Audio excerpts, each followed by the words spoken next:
Cancer was Colorado's top killer in 2023, and discussing it can be tough, especially for Colorado's Latino community, which faces higher cancer rates than Hispanics anywhere else in the country, and that's according to the National Cancer Institute. Denver 7's Angelica Albaladejo sat down with one woman leading outreach efforts to try to improve outcomes and save lives.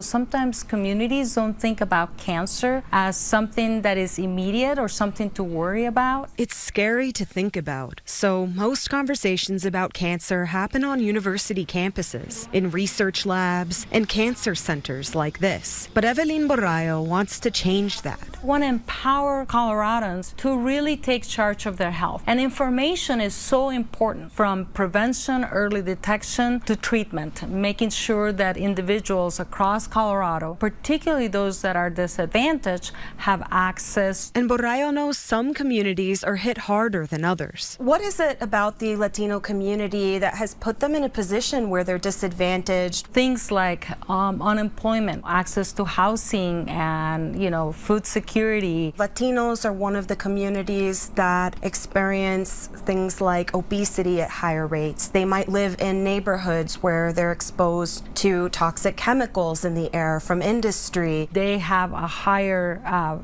risk for developing cancer because of those factors. And what can they start doing, even if it's something small? Cancer in many ways can be prevented if people take action with their health, the way that they eat, being more physically active, not smoking, not drinking. The sun, we're high altitude. We have a higher incidence than other states of melanoma, and melanoma is a very aggressive type of skin cancer. What about genetics? I know in my own family, I have an aunt who's a cancer survivor. I myself have had some lumps that thankfully have not been cancerous. How much do genetics play into the risk factor? Some of it is really talking to your family, and myself being Latina, I know that sometimes in our community, those things are not talked about. Sometimes culture and language can get in the way. In the Latino culture, actually, there is this belief, if you don't feel it, you must not be ill, that if you look for it, then you'll find it. It is important to detect cancer early or to prevent it, because you can